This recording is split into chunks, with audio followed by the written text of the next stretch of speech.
Doctor Mohammad Yunus যখন ক্ষমতায় এলেন আগস্ট মাসের পরে, তখন তার কথাবার্তা ছিল দিল্লি বিরোধী এবং তিনি প্রথম কয়েকটি সাক্ষাৎকারে বাংলাদেশের পত্রপত্রিকার সঙ্গে, ভারতের নামকরা পত্রপত্রিকার সঙ্গে এবং কয়েকটি আন্তর্জাতিক মিডিয়া, সেখানে তিনি যে বক্তব্য দিয়েছেন তাতে মনে হলো যে বাঙালি জাতি একজন শক্ত মেরুদণ্ডওয়ালা রাষ্ট্রনায়ক পেয়ে গেছে।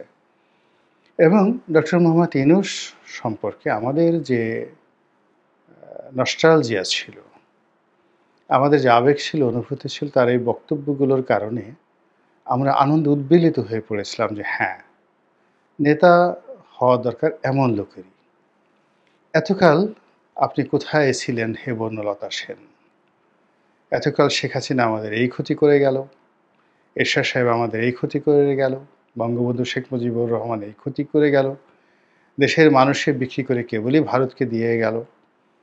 আর গ্রামীণ ব্যাংকের প্রতিষ্ঠাতা ডক্টর মোহাম্মদ ইউনূস, বিশ্বের এত বড় নামকরা একজন ব্যক্তিত্ব, বাংলাদেশের এই ক্ষমতায় বসার সঙ্গে সঙ্গে তিনি ভারতকে পুরো বুড়ো আঙ্গুল দেখিয়ে দিলেন এবং অন্য যে সকল কথাবার্তা বললেন, পুরো বাংলাদেশে একটা গণজাগরণ তৈরি হয়ে গেল ডক্টর মোহাম্মদ ইউনূসের পক্ষে সেই আগস্ট মাসের দ্বিতীয় সপ্তাহে। কিন্তু এটা ক্ষণস্থায়ী, খুবই ক্ষণস্থায়ী। এক সপ্তাহ এই আবেগ আমরাও ধরে রাখতে পারলাম না, ডক্টর মোহাম্মদ ইউনূস তিনিও আর এগোতে পারলেন না। ইসকন নামক একটি হিন্দু জাতীয়তাবাদী প্রতিষ্ঠান, যেটি কিনা আন্তর্জাতিকভাবে আমেরিকাতে রেজিস্টার্ড এবং আন্তর্জাতিকভাবে খুবই প্রভাবশালী একটি প্রতিষ্ঠান, এই প্রতিষ্ঠানটির সঙ্গে যে কোনো কারণে দেখা গেল ডক্টর মোহাম্মদ ইউনূসের সরকারের সম্পর্ক নষ্ট হয়ে গেল। নেপথ্যে ভারত নাকি পিনাকি ভট্টাচার্য নাকি অন্য কেউ, এটি খোঁজ করার আগেই অনেকগুলো ঘটনা ঘটে গেল। ইসকনের যিনি বাংলাদেশের প্রধান চিন্ময় প্রভু, তিনি গ্রেপ্তার হলেন, আর তার সেই গ্রেপ্তারকে কেন্দ্র করে আরও অনেক কিছু ঘটল ঢাকাতে, দিল্লিতে, কলকাতাতে এবং জাতিসংঘের যে সদর দপ্তরে, ইউরোপীয় ইউনিয়নে, আরও অনেক জায়গাতে, যা কিনা ডক্টর মোহাম্মদ ইউনূস সরকারের জন্য রীতিমতো একেবারে বিষ ফোড়া হয়ে দেখা দিয়েছে। ভারতের শক্তিশালী গণমাধ্যমগুলো 10 মুখে প্রচার করছে যে বাংলাদেশে স্মরণকালের সবচেয়ে ভয়াবহ হিন্দু নির্যাতন শুরু হয়েছে। ডক্টর মোহাম্মদ ইউনূসের যে অন্তর্বর্তীকালীন সরকার, এই সরকারের উপরে যারা ভর করে আছে, এরা সবাই উগ্র জঙ্গিবাদকে লালন করে এবং ভারত যদি খুব দ্রুত ব্যবস্থা না নেয়, সেক্ষেত্রে এই যে ডক্টর মোহাম্মদ ইউনূসের যে জঙ্গিবাদ বা তার যে তালিবানের শাসন, এটি ভারতের স্বাধীনতা এবং সার্বভৌমত্বকে এটি তছনছ করে দেবে এবং ভারতের যে বিভিন্ন এলাকাতে যে বিচ্ছিন্নতাবাদী আন্দোলন চলছে, ক্ষেত্র বিশেষে উগ্রবাদী যুদ্ধ চলছে, এগুলো আর নিয়ন্ত্রণের মধ্যে থাকবে না। কি করতে হবে? বাংলাদেশকে টুকরো টুকরো করে ফেলতে হবে। কয় টুকরো? কেউ বলে 2 টুকরো, কেউ বলে 3 টুকরো, কেউ বলে বাংলাদেশ দখল করে সেখানে হিন্দু দেশ নাম করা হোক। এইরকম প্রচার, তাও আবার যেন তেন নয়, ভারতের বড় বড় মিডিয়া। এবং আশ্চর্যের ব্যাপার হলো যে ভারতের যত রাজনীতিবিদ আছেন, মুক্তমনা বলে, তারপর উদারমনা বলে পরিচিত বুদ্ধিজীবী মহল আছেন, এরপর আন্তর্জাতিক মানের যে সকল পত্রপত্রিকা রয়েছে, সেই পত্রপত্রিকা সবাই এখন বাংলাদেশের ডক্টর মোহাম্মদ ইউনূস সরকারের বিরুদ্ধে এক সুরে কথা বলছেন। সেখানকার চলচ্চিত্রের নায়ক নায়িকা, গায়ক গায়িকা, যাদের খুব সামাজিক ইনফ্লুয়েন্স রয়েছে, তারাও বাংলাদেশের বিরুদ্ধে কথা বলছেন। আবার চলচ্চিত্র নায়ক নায়িকাদের মধ্যে যারা পার্লামেন্টে আছেন, তারা কয়েক দফা এগিয়ে বা কয়েক ধাপ এগিয়ে একেবারে ডক্টর মোহাম্মদ ইউনূসের নাম ধরে ধরে খুবই আপত্তিকর বক্তব্য তারা প্রদান করে যাচ্ছেন। অন্যদিকে যে সকল ইউটিউবার রয়েছে ভারতের, এরাও খুবই প্রভাবশালী। তারা ভয় দেখাচ্ছে বাংলাদেশকে এই চিকেন নেক, আমাদের যে দুটো চিকেন নেক রয়েছে, শিলিগুড়ি করিডোর রয়েছে, সেটা নিয়ে যাবে। তারপর আমাদের সীমান্তের ওপারে তাদের ১ ডিভিশন সৈন্য প্রস্তুত করা আছে, কামান রেডি করা আছে। এই সকল বিভিন্ন কথাবার্তা বলা হচ্ছে এবং এর বিপরীতে আমাদের বাংলাদেশে যারা মিডিয়া আছে বা বাংলাদেশে যারা সোশ্যাল ইনফ্লুয়েন্সার আছে, তারা আসলে ওইভাবে কথা বলছেন না।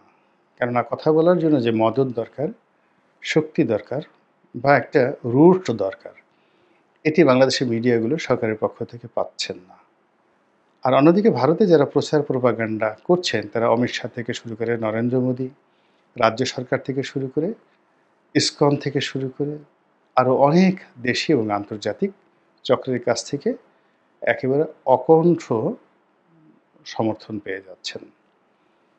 এর ফলে এই বাংলাদেশ বিরোধী প্রচার, বিশেষত ডক্টর মোহাম্মদ ইউনূস বিরোধী মানে যে প্রচারণা, এটি এখন তুঙ্গে এবং টক অফ দ্য ওয়ার্ল্ডে পরিণত হয়েছে।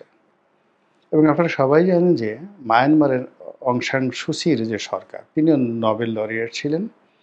তো তার বিরুদ্ধে যখন এভাবে প্রচার এবং প্রোপাগান্ডা শুরু হলো, তিনি কিন্তু টিকতে পারেননি এবং তাকে জেলে যেতে হয়েছে।